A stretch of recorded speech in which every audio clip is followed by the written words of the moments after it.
Okay, rather than completely disassembling this gun, I've got another Adams Arms piston kit here, and so I'm just going to show you on this model here, rather than taking that whole gun apart. Okay, what you've got is a short stroke type gas piston. Now this is this piece that goes right up here on the front, and if you excuse me for just a second, and would replace your A-frame type sight post. I'm sure everybody recognizes that. That's a A-frame type sight post off of a standard AR-15 rifle, direct impingement rifle, with the gas tube. So this system replaces this. It goes right in place of it. Okay. Now, when I first bought this kit on this gun, it didn't come with a replacement bolt carrier like the new kits do. It came with an impact key that replaces this gas key up on the top. So on a direct impingement gun, you would have this, and that the gas tube goes right in that sucker. But now their kits come with one of their own type bolt carriers with a machined-in carrier key, and it's got what they call skis on it. I don't know if everybody can see this, but it's got what they call skis. See right in this region here, little raised pieces. And what happens when you have carrier tilt is, because you have impact up here on the top of this impact key, what it likes to do is, instead of going straight back and forth, it likes to tilt and then go back like that while it's tilted. Therefore, whenever this thing goes back into the buffer tube, a lot of times what you'll have is wear. This thing will wear on your buffer tube.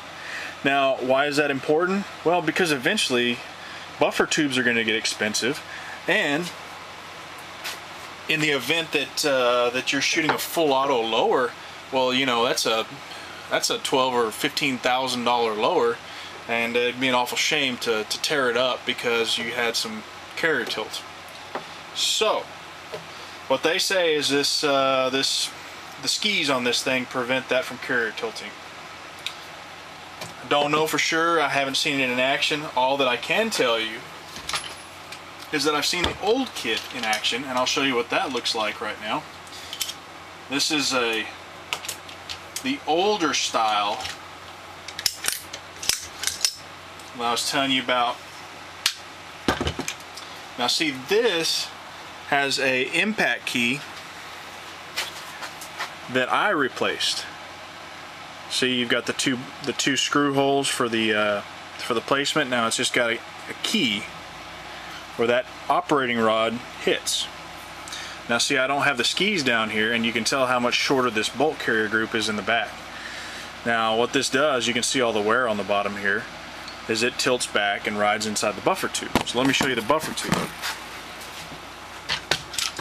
If I didn't mention this before, this is probably going to be a couple of videos. I'm going to try to do this in about 2 videos. We'll see what happens. Just limited by time, so you know, I'm trying to make them as short as possible, but nevertheless, I like to rant, go on and talk. So anyway, okay, let me take this off. This will be easier if it's off. Okay, let me get behind the camera. So you can see right here these two indentions. Now, strangely enough, they coincide with the little indention that's meant to go over this retainer for your buffer and spring, and that's where I'm seeing the carrier tilt, the wear. So, as you can see, right below it is your lower. That's a piece of your lower. So if you were to damage through this buffer tube, potentially you could damage your lower. Okay, said I wasn't going to take it apart, but I did it anyway. Okay, so that's the Adams Arms system. It's a decent setup. It's kind of a universal type setup. Personally, I haven't had very good luck with them, simply because of the carrier tilt. I set it up on there to run it with the suppressor, and sure, it helps a little bit on the gas blowback that you usually find comes out the back here. Runs cleaner, sure, with the suppressor. Other than that, is it worth the money? I don't know. That's for you you to judge. One nice thing about this setup, which is not dissimilar from any other short stroke gas piston, is the fact that when this thing is set up and torqued down onto your barrel, you can turn it and pull out the whole system out the front. In other words, you don't have to take the rail off to get your piston set up out. Now what happens is, this has got a little hole and the gas goes in, pushes this just like a piston in an automobile. This pushes back and charges your impact, your bolt carrier group. That's how that works. So that's one of the nice things. They're adjustable. Take it out, full gas, half gas, and then zero gas. So it won't cycle the bolt there. But anyway, that's an Adams arm setup. So next I'll show you the POF setup.